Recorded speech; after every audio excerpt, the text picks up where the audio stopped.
오늘 말씀 보도록 하겠습니다. 오늘 하나님의 말씀은 신약성경 로마서 5장 1절에서 2절입니다. 우리가 지난주에 읽었던 말씀인데요. 로마서 5장 1절에서 2절 읽도록 하겠습니다. 그러므로 우리가 믿음으로 의롭다 하심을 받았으니 우리 주 예수 그리스도로 말미암아 하나님과 화평을 누리자. 또한 그로 말미암아 우리가 믿음으로 서 있는 이 은혜에 들어감을 얻었으며 하나님의 영광을 바라고 즐거워하느니라. 아멘. 먼저 우리가 지난주 내용을 살펴보고 오늘 말씀을 전해드리도록 하겠습니다. 우리가 믿음으로 의롭다함을 받았고, 그래서 우리는 세 가지 복에 대해서 지난주에 설명을 했었죠.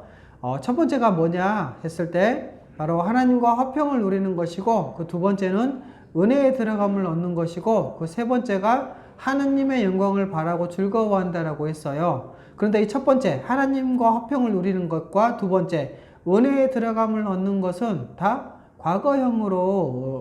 과거형이라고 말씀을 드렸죠. 자, 하나하나 살펴보면 이렇습니다. 첫 번째로 칭의를 얻는 자는 하나님과 화평을 누린다고 했죠. 그런데 여러분, 여기서 설명할 때 화평, 이 평강, 이것의 의미가 뭐였죠? 관계라고 그랬죠. 바로 하나님과의 관계가 해결되어졌다, 이러한 관점에서 평강 또 화평, 이것을 설명한다고 했습니다. 그리고 이것은요, 하나님과 관계가 해결되어졌다라는 것은, 하나님과 화평한다라는 것은 하나님과 우리를 가로막고 있던 죄라는 이 장애물이 제거되었다, 해결되었다라는 것이고요. 또 그래서 우리의 죄 때문에 더 이상 하나님의 이 진노의 형벌을 두려워하지 않아도 되는 것이고, 그래서 하나님과 이 관계를 우리는 확신하면서 하나님께 담대히 나아갈 수 있다라는 것이었습니다. 이것이 바로 첫 번째 하나님과 화평을 누린다라는 것이었는데요. 두 번째는 뭐냐 그러면 바로 칭의를 얻은 자, 의롭게 되어진 자는 믿음으로 서 있는 이 은혜에 들어감을 얻는다라고 말씀을 드렸죠. 그래서 여기서 설명을 할 때 은혜를요, 바로 장소나 영역의 개념으로 설명을 하면서 들어간다라고 할 때는요, 이게 헬라어로 프로사고겐인데 바로 출입 특권을 의미한다고 했어요.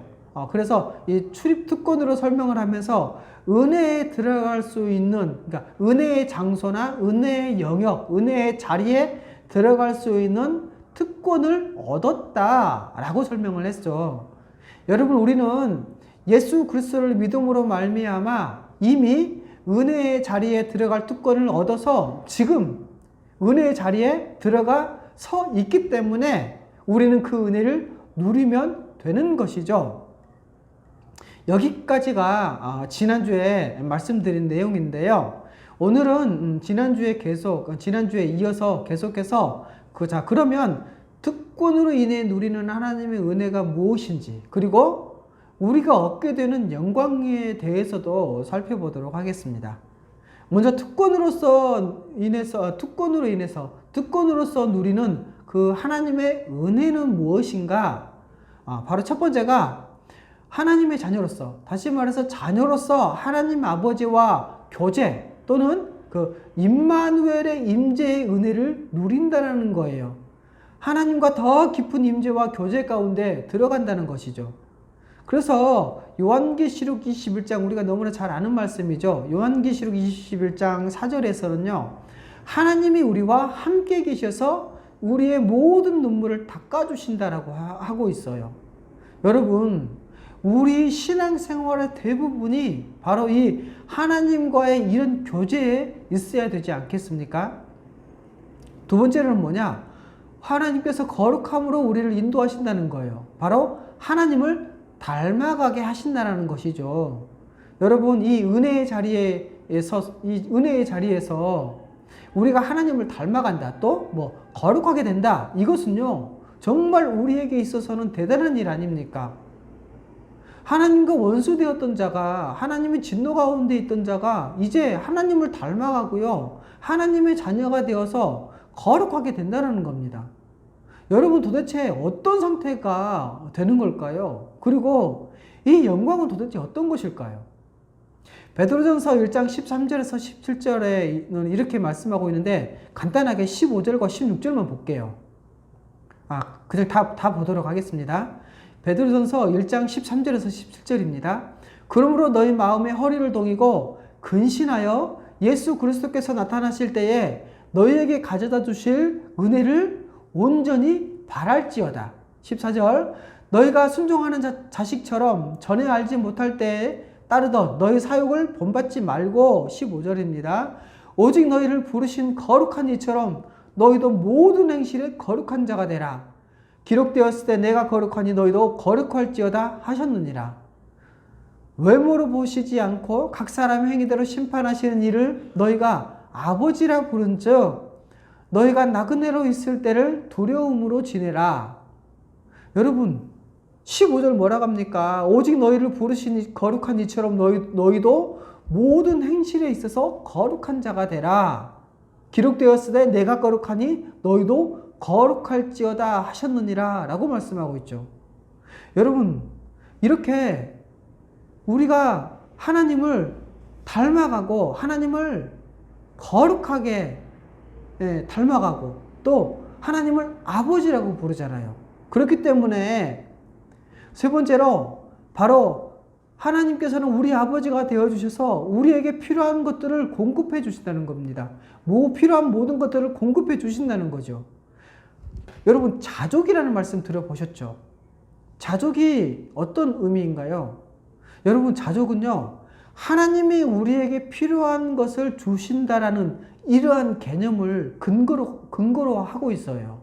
그래서 하나님이 우리에게 필요한 것을 주신다라는 이러한 이것을 근거로 하고 있기 때문에 이 자족은요 하나님이 주신 것으로 만족하며 살아가는 것을 말합니다. 다시 말씀드릴게요. 자족은 하나님이 우리에게 필요한 것을 주신다라는 이러한 개념을 근거로 하고 있기 때문에 자족 이렇게 말할 때는요 하나님이 주신 것으로 우리가 만족하며 살아가는 것을 말하는 것입니다. 여러분 물론 생계를 유지하기 어려운 상황이 있을 수도 있어요. 자, 그럴 때는 어떻게 하죠? 도움을 받아야 되죠. 어디에? 교회에. 바로 교회의 도움을 받아야 됩니다. 그리고 그것도요 어쩌면 하나의 자족의 방식일 수는 있어요. 어쨌든 간에요 여러분 기본적으로 하나님이 특별한 섭리 가운데서 그분께서 우리에게 채워주시는 이 공급을 중단하지 않는 한 우리는 늘 하나님의 은혜로 공급하시는 것으로 자족하며 살 수 있게 되는 것이 우리에게 있어서 얼마나 감사한 일인지 모릅니다. 자, 그렇다면 하나님께서 우리에게 이 은혜를 누리게 하시는 그 은혜의 특권이 있다면 그러면 그 은혜의 핵심은 무엇일까요? 그것은 바로 하나님의 자녀의 명분과 권세를 얻는 것입니다. 여러분, 하나님의 자녀의 명분과 권세를 얻는다는 것은요, 하나님의 자녀로서 우리가 하나님을 아바 아버지라고 부르면서 그분과 교제하고 은혜를 누리고 뿐만 아니라 장차 유업을 약속받는다라는 것이죠.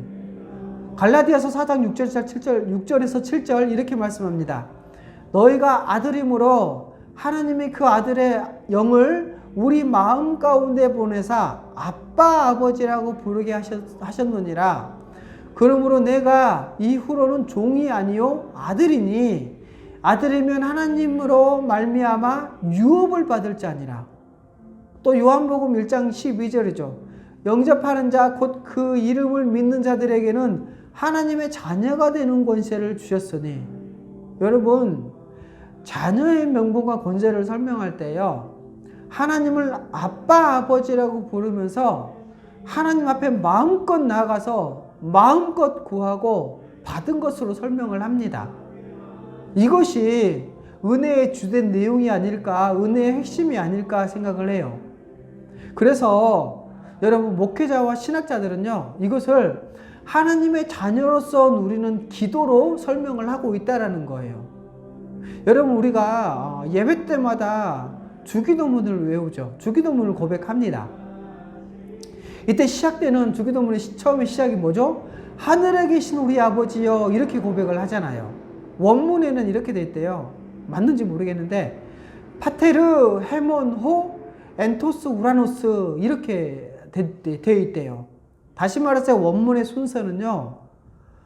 파테르 즉 아버지 이게 먼저 나오고요. 그 다음에 헤몬 우리 그리고 하늘에 계신 호 엔토스 우라노스 이렇게 나와 있대요. 제일 먼저 아버지 이렇게 부르면서 기도가 시작된다라는 거예요. 그리고 아빠 아버지라고 부르잖아요. 여러분 하나님이 우리 아버지라면 우리는 누구죠?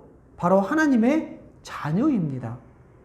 다시 말해서 하나님과 우리의 관계가 원수 관계였는데 이제 그것이 하나님과 자녀의 관계로 완전히 달라졌다는 거예요. 뒤바뀌었다는 거예요. 우리가 하나님 앞에서 이렇게 자녀가 되었기 때문에 이제 자녀에게 주어지는 특권이 있죠. 바로 하나님 앞에서 아버지라고 부르고 또 아버지와 얘기하는 그런 관계가 되었다라는 거예요. 생각해 보십시오, 여러분. 우리가 한 것이 아무것도 없는데 지금 은혜에 들어가 있다라는 겁니다. 그렇기 때문에 하나님의 자녀가 된 신자에게 있어서 이 기도는요, 엄청난 은혜를 누리는 하나님의 그 풍성한 은혜를 누리는 방식입니다. 그래서 이 기도에 대해서 마태복음 6장에는 이렇게 설명을 하고 있죠. 마태복음 6장 6절입니다. 너는 기도할 때 내 골방에 들어가 문을 닫고 은밀한 중에 계신 내 아버지께 기도하라. 은밀한 중에 보시는 내 아버지께서 갚으시리라. 또 13절입니다. 31절입니다. 6장 31절입니다. 그러므로 염려하여 이르기를 무엇을 먹을까, 무엇을 마실까, 무엇을 입을까 하지 말라. 이는 다 이방인들이 구하는 것이라. 여러분 놀랍지 않습니까? 우리가 이렇게 염려하면서 무엇을 먹을까, 마실까, 입을까 기도하는 게 다 이방인들이 구하는 것이래요. 계속해서 보면 말씀은 이렇게 합니다. 너희 하늘 아버지께서 이 모든 것이 너희에게 있어야 할 줄 아시느니라. 그런즉 너희는 먼저 그의 나라와 그의 의를 구하라. 그리하면 이 모든 것을 너희에게 더하시리라. 여러분, 보통 우리가 기도할 때 그 기도의 내용을 보면요, 대부분이 다 무엇을 먹을까, 마실까, 입을까 이 내용이잖아요. 그런데 성경은 뭐라고 말씀합니까? 그런 것들은 염려하지도 말고 구하지 말라고 해요. 왜요? 그렇게 구하는 것은 다 이방인들이 구하는 것이래요. 왜? 하나님이 우리 아버지라면 아버지가 알아서 다 해주시는 영역이지 우리가 그것을 구해서 받는 영역이 아니라는 겁니다. 여러분, 이 말이 무슨 말인지 아마도 자녀를 두신 부모님들은 다 알지 않을까 싶어요. 여러분의 자녀들은요, 부모가 먹을 것을 주지 않을까, 또 입을 것을 주지 않을까, 용돈을 주지 않을까 염려합니까? 전혀 염려하지 않죠. 그냥 너무 당연한 것처럼 아무것도 맡겨두지 않았는데 마치 맡겨둔 것처럼 용돈 주세요, 뭐 사주세요, 뭐 먹을 거 주세요, 그러지 않습니까? 그러니 만약에 구해서 받아야 된다면 그것은요, 자녀 아닌 자, 다시 말해서 이방인, 하나님의 자녀가 아닌 사람의 행동이라는 거예요. 여러분 생각해 보십시오. 하나님이 우리 아버지이신데 이것뿐이겠습니까? 하나님의 영적인 자원들을 또 얼마나 우리에게 더 주시겠습니까? 하나님의 자녀가 된 우리는 무엇을 먹을까, 마실까, 입을까 그것을 염려하고 구하지 말고 오히려 무엇을 구하라고 하고 있죠? 내가 너희에게 맡긴 것, 다시 말해서 그의 나라와 그의 의를 구하라고 하시지 않습니까?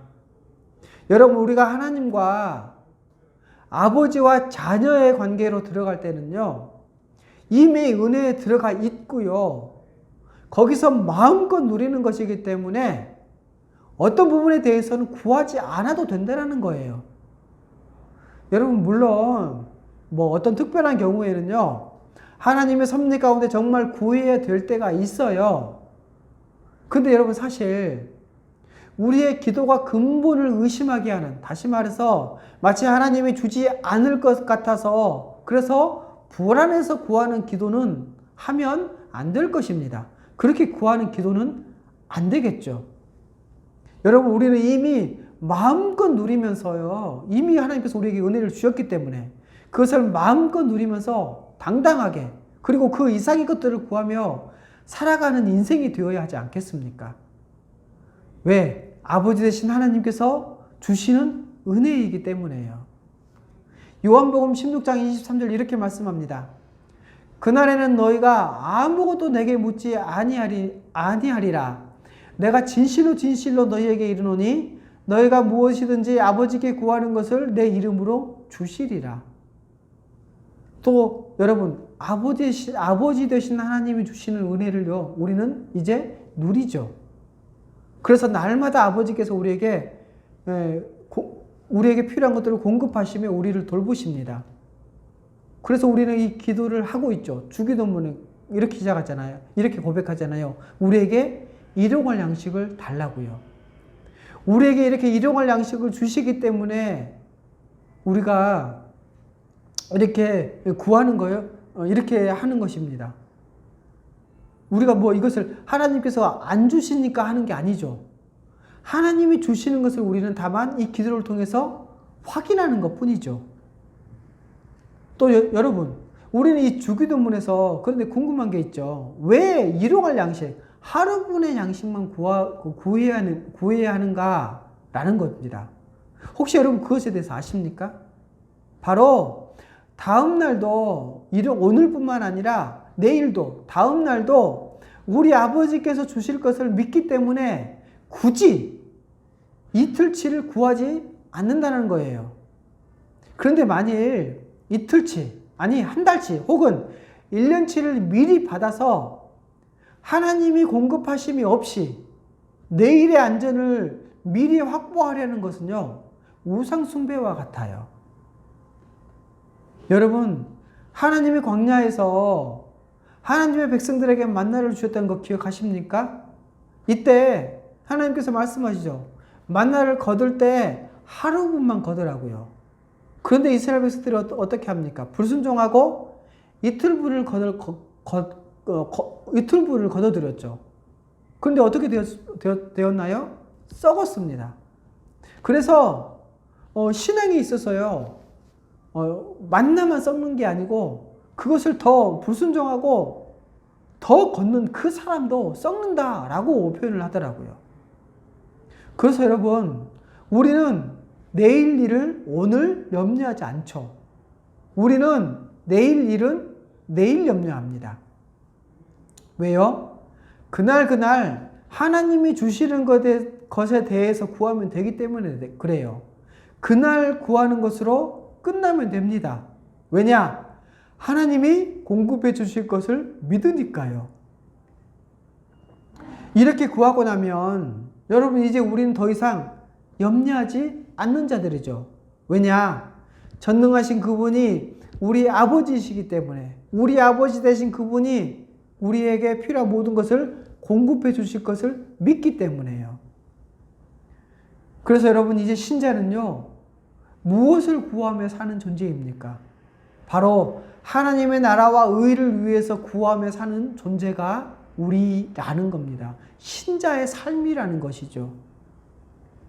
그런데요, 여러분, 여기에는 조건이 있습니다. 어떤 조건일까요? 열심히 교회 다니면, 또 열심히 봉사하면, 열심히 전도하면 물론 좋죠. 그런데요, 이런 조건이 달립니까? 아니에요. 이런 조건이 달린 게 아니죠. 바로 너희가 예수 그리스도를 믿음으로 의롭다함을 얻었느냐, 이 조건이라는 거예요. 여러분, 이것은 믿음으로 말미암은 의롭게 되어진 자, 다시 말해서 믿기만 하면 모든 신자에게 이미 주어진 복이고요, 모든 신자가 동일하게 누리는 복이라는 거예요. 여러분, 이처럼 하나님이 모든 신자에게 이미 주신 복이라면 왜 누구는 복 받는 것 같고 누구는 그렇지 않는 것 같냐? 도대체 그 차이가 뭐냐라는 겁니다. 여러분, 그것은 자신이 이미 하나님이 주신 은혜 가운데 있다는 것을 믿고 누리느냐, 아니면 믿지 않아서 못 누리느냐, 이 차원이라는 거예요. 여러분이 이미 주신 은혜요 복인데 이미 은혜를 받았고 지금 은혜의 생명수 가운데 있는데 하늘로부터 내려온 이 생명의 덕이 다 이미 주어졌는데 그것을 믿지 않아서 누리지 못한다면 얼마나 어리석고 안타까운 일입니까? 첫 번째로 하나님과 우리는 화평을 누리자라고 했고요. 두 번째로 이미 은혜에 들어갔다라고 했죠. 그래서 우리는 무엇을 얻죠? 영광을 얻죠. 그래서 바로 세 번째, 칭의를 얻는 자는 하나님의 영광을 바라고 즐거워한다 라고 할 수 있습니다. 로마서 8장 17절이죠. 우리가 그와 함께 영광을 받기 위하여 고난도 함께 받아야 할 것이니라. 18절, 생각하건대 현재의 고난은 장차 우리에게 나타날 영광과 비교할 수 없도다. 여러분, 여기 보면 이 말씀 보면은요, 영광에 대해서 설명을 할 때 고난과 함께 설명을 해요. 고난과 비교해서 설명을 한다는 거예요. 그리고 현재 고난이 있지만 고난이 없다고 하지 않죠. 현재 고난이 있지만 장차 영광도 있다라는 거예요. 그리고 그 영광이 더 크다라는 거죠. 여러분, 이렇게 현재 고난과 장차의 영광을 비교할 때 여기에 있어서 가장 중요한 것은요, 바로 부활입니다. 우리가 부활한 몸으로 살게 되는 그 새하늘과 새 땅, 부활한 몸으로 우리가 살게 될 그 환경이 있다라는 거죠. 왜냐? 바로 이 영광이라고 얘기할 때는요, 인간이 가장 행복한 것은 자신이 영광스러운 존재가 되는 것입니다.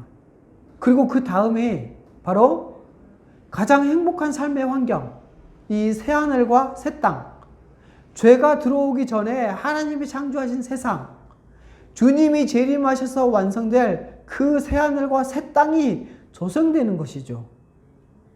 그런데 여러분, 원래 하나님의 영광에 참여하도록 창조되었죠. 우리가요.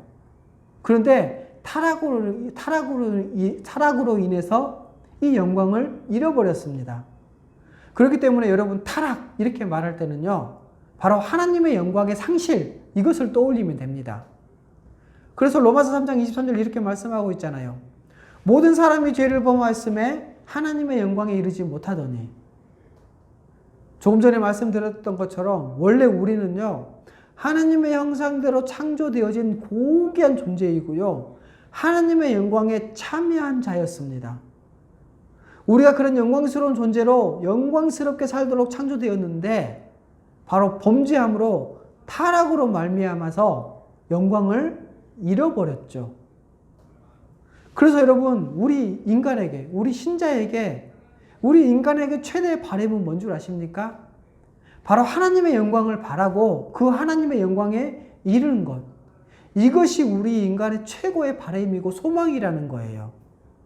그래서 여러분, 인류 역사를 살펴보면요, 인류 역사 가운데 모든 그 유토피아 사상들이 전부 다 이것 때문에 생겨난 것입니다. 인간이 그렇게 교육에 신경 쓰고 또 과학기술을 이렇게 진보시키면서 꿈꾸는 세상이 뭐냐 하면요, 바로 행복한 삶, 이 하나님의 영광에 다시 참여하는 것이죠. 그런데 여러분, 그게 되겠습니까? 모양은 조금 낼 수 있을지 모르겠어요. 그런데요, 그 행복은 잠깐이고요, 지금 누리고 있는 그 행복이 언제 깨질지, 언제 사라질지 늘 불안합니다. 안개와 같아요. 그래서 인간의 힘으로는 결코 안 된다라는 것입니다. 여러분, 왜냐하면요, 인간의 최고의 행복은 바로 하나님의 영광을 누리는 것이기 때문에 그래요. 여러분, 행복하시기를 원하십니까? 최고의 행복을 원하십니까? 하나님과 영광을 누리시면 됩니다. 하나님의 영광을 누리시면 그게 최고의 행복입니다. 자, 그렇다면 이 칭의는 뭐냐라고 할 때 이 칭의는요, 하나님의 영광을 회복하고 완전한 영광에 참여함을 보장하기도 합니다. 그래서 로마서 5장 2절 이렇게 말씀하고 있죠. 또한 그로 말미암아 우리가 믿음으로 서 있는 이 은혜에 들어감을 얻었으며 하나님의 영광을 바라고 즐거워하느니라. 여러분, 지금 성경은 믿음으로 말미암아 의롭다함을 얻은 자는 매일같이 이 영광을 바라고 즐거워한다라고 말씀을 하죠. 왜요? 그것에 참여할 자격을 이미 얻은 자이기 때문에. 여러분, 우리는 믿음으로 말미암아 의롭다함을 얻은 자요, 장차 하나님의 영광에 이를 것이고 그 영광의 복을 누리게 될 것을 보장받고 확증받았다는 것입니다. 여러분, 그런데 놀랍게도 하나님은 우리에게 이미 그것을 조금씩 누리게 하신다는 겁니다. 고린도후서 3장 18절이죠. 읽어보겠습니다. 우리가 다 수건을 벗은 얼굴로 거울을 보는 것 같이 주의 영광을 보매 그와 같은 형상으로 변화하여 영광에서 영광에 이르니 곧 주의 영으로 말미암음이라. 여러분, 신자들은 하나님의 형상대로 창조되어진 고귀한 존재로서 예수 그리스도 안에서 점점 변해갑니다. 예수 믿는 사람은요, 시간이 가면 갈수록 점점 더 고상해지고 고귀해지고 온유해지고 품이 있어지고 오래 참고 깊이 서로 사랑하고 헌신하고, 여러분, 우리 인간이 상상할 수 있는 최상의 상태로 변해간다는 거예요. 그런데요, 만약에 그렇지 않는다면 우리 기독교는 가짜입니다. 주님이 성령 안에서 우리와 함께 하셔서 우리를 변화시키신다고 약속하셨는데, 변화되지 않는다면 성경이 가짜거나 우리가 가짜거나 둘 중 하나겠죠.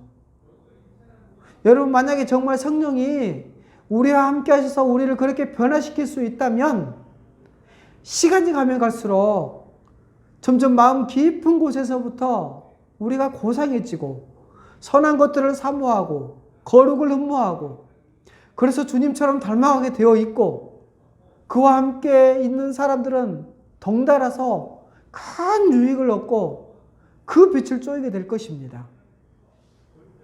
그런데 예수 믿는다고 하면서 추한 사람들이 있죠. 여러분, 그런데 그 사람은요, 가짜일 가능성이 커요. 그래서 우리는요, 그런 사람을 보면서 절대로 거기에 속지 말아야 합니다. 그리고 낙심하지도 말고 우리는 소망을 버리지도 맙시다.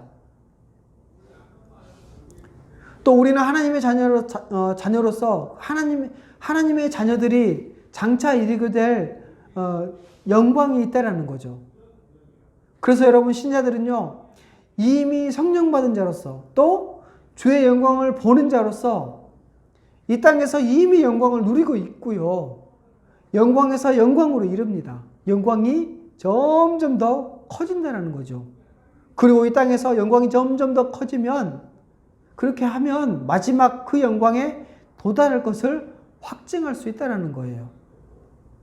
뿐만 아니라 아직 새하늘과 새 땅이 아직 이루어지지 않았는데도 창세기 3장에서 이 저주, 우리가 고생하고 수고해야 먹을 것들, 또 한 몸이 되었는데 그것이 갈라지고 찢어지고 다투고 분열되어졌는데 이 분열이 가져오는 이러한 모든 저주가 다 해결된다는 겁니다. 어디 안에서? 교회 안에서. 교회 안에서 바로 새하늘과 새 땅의 천국의 그 풍성함을 미리 누린다는 것입니다. 그리고 하나님도 누린다는 것이죠. 그것도 100배나 누린다고 했죠. 그래서 여기에서 이 교회 안에서 하나님께서 주시는 그 영광을 미리 보는 것입니다. 그런데 여러분, 만약 우리가 교회 안에서 그 영광을 미리 맛보지 않는다는 것은 가짜일 가능성이 크죠. 교회가 가짜이거나 우리의 신앙이 가짜이거나 기독교가 가짜든지 무언가 가짜일 가능성이 크다는 겁니다. 여러분, 교회 안에서 미리 맛볼 수 있기 때문에 우리는 그 하나님의 영광을 맛볼 수 있기 때문에 우리가 그 영광을 소망할 수 있는 것입니다. 그래서 로마서 8장 17절과 18절 이렇게 말씀하고 있죠.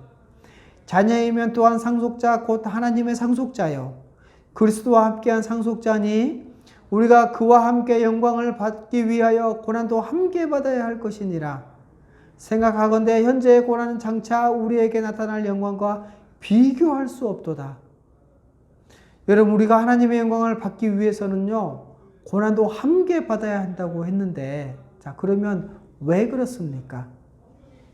왜냐하면, 고난은 우리가 교회로서, 신자로서 점점 변화되고, 그렇게 변화되어 살고 있다는 그 증거이고요. 그럴 때 우리는 영광에 이르게 될 것이라는 겁니다. 이제 우리는 하나님의 영광을 바라죠. 그리고 이미 가진 자처럼 즐거워합니다. 여러분, 우리가 이 땅에서 이미 영광을 받아서 살고 있고요. 장차 주님의 재림하시면 그 영광이 완성될 것도 우리는 당연히 소망하죠. 그런데 만일 이것을 소망하지 않고 있다는 것은요, 영광을 이 땅에서 미리 맛보지 못하고 있기 때문일 가능성이 커요. 또 우리 안에 성령의 역사가 무엇인지 알지 못하고 하나님이 주시는 복이 얼마나 좋은지 알지 못하기 때문에 그럴 것입니다. 여러분, 주님은요, 우리에게 이처럼 영광스러운 교회를 주셔서 이 교회를 통해서, 이 교회 안에서 이 세상 것들이 너무 나타나서 더 이상 구하지 않을 정도로 이 영광을 보여주시고 있다는 거죠. 그런데 그 영광을 보지 못하기 때문에 헛된 것들, 이 세상 것들을 구한다는 겁니다. 하지만 이 영광을 미리 맛본 사람들은 어떻게 됩니까? 하나님의 주신 그 완전한 영광을 소망하게 되고요. 그 소망이 확실하기 때문에 이미 그것을 가진 자처럼, 이미 받은 자처럼 즐거워하며 살아간다는 것입니다. 묵상과 적용입니다. 첫 번째, 의롭다 하심. 다시 말해서 칭의, 이 놀라운 은혜와 그로 인해 모든 복들을 우리는 이제 감사할 수밖에 없다는 겁니다. 여러분, 신자는 하나님과 화평을 누리고 은혜의 자리에 그 특권을 가진 자로 서 있습니다. 바로 여기에 우리의 삶이 풍성하냐, 아니면 풍성하지 않느냐, 이렇게 나누어진다는 거예요. 여러분, 하나님의 그 풍성한 은혜를 우리가 아직 받지 않아서가 아니라 믿지 못해서 못 누린다고 저는 생각합니다. 그리고 하나님의 영광을 이미 누린 자로서 그 영광을 바라고 마치 다 받은 것처럼 즐거워하는 그런 인생이 되어야, 그래야 고난도 이기고 살아가지 않겠습니까? 두 번째로, 하나님께서 우리의 아버지가 되어 주심에 대해서도 우리는 더 분명하고 풍성한 지식과 그 확신이 필요하다는 겁니다. 여러분, 아버지와 자녀의 관계는요, 기쁨의 관계입니다. 그리고 우리의 아빠, 아버지로서 우리는 날마다 우리 하나님께서 필요한 것들을 공급하신다는 것이죠.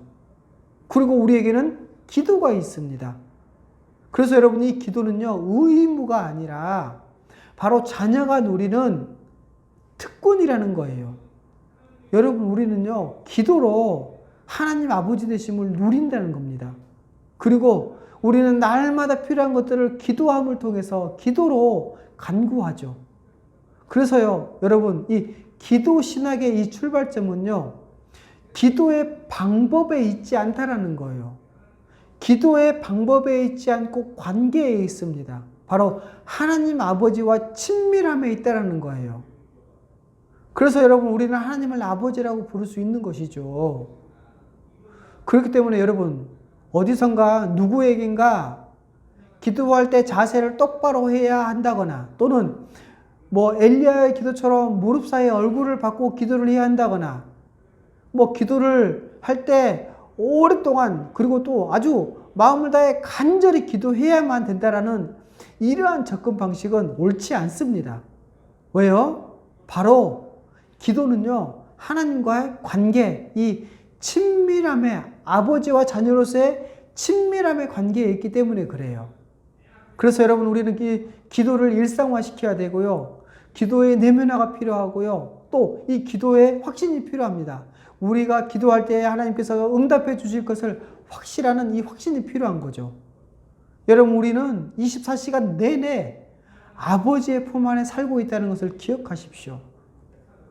마지막 세 번째, 주님께서 재림하실 때 우리에게 주어질 이 하나님의 영광을 우리는 소망해야 합니다. 우리는 더욱더 그것을 소망하고자 할 때 우리가 알아야 될 것이 있죠. 우리가 하나님이 주실 그 영광을 소망할 수 있는 것은요, 지금 그 영광을 나누어 주시는 은혜, 영광에서 영광에 이르는 그 은혜, 미리 천국의 복을 맛보는 그 은혜, 이것을 누릴 때 더 영광을 소망하고 살아갈 수 있다는 겁니다. 그래서 여러분, 이 칭의는요, 칭으로 말미암는 영광의 약속이 바로 이 소망의 근거가 된다는 거예요. 우리가 의롭다 하심으로, 하나님 앞에 의롭다고 인정됨으로 말미암은 이 영광의 약속이 우리의 소망의 근거가 된다니 얼마나 기쁜 일입니까? 그리고 이제 우리는 현재 이 하나님의 영광을 누리고 있는 것이죠. 그리고 이렇게 현재 하나님의 영광을 누릴 때 장차 우리에게 줄 새하늘과 새 땅에서 주실 그 영광을 소망할 수 있는 힘이 되고 원동력이 되고 근거가 된다는 거예요. 또 우리는 하나님의 영광을 소망하는 자로서 거룩함으로 살아갑니다. 그리고 이렇게 사는 신자들은요, 절대로 이 땅의 것들을 구하지 않습니다. 왜? 우리가 소망하는 것은 그것을 비교해 보면 절대로 구할 만한 가치가 없다는 것을 알기 때문에 그래요. 그래서 빌립보서 2장 20절, 21절 이렇게 말씀하고 있죠. 이는 뜻을 같이하여 너희 사정을 진실히 생각할 자가 이밖에 내게 없음이라. 21절, 그들이 다 자기 일을 구하고 그리스도 예수의 일을 구하지 아니하되. 베드로후서 3장 12절에서 14절입니다. 하나님의 날에 이미 임하기를 바라보고 간절히 사모하라.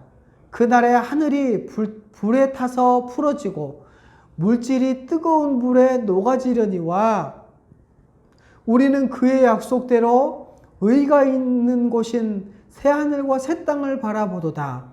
그러므로 사랑하는 자들아, 너희가 이것을 바라보나니 주 앞에서 점도 없고 흠도 없이 평강 가운데 나타나기를 힘쓰라. 여러분, 우리 주님의 재림을 기다리고 그분을 바라본다는 것, 새하늘과 새 땅을 바라보고 간절히 하나님의 날이 임하기를 바라고 소망하는 것, 사모하는 것, 이것이 믿음으로 말미암아 의롭다함을 얻는 것, 이것이 어떤 것인지 하나님의 영광을 바라보고 즐거워하는 자들이 마땅히 보는 삶입니다. 여러분, 우리 모두 이렇게 살아가면서 의롭다함을 얻은 자의 복을 마음껏 누리시기를 소망합니다.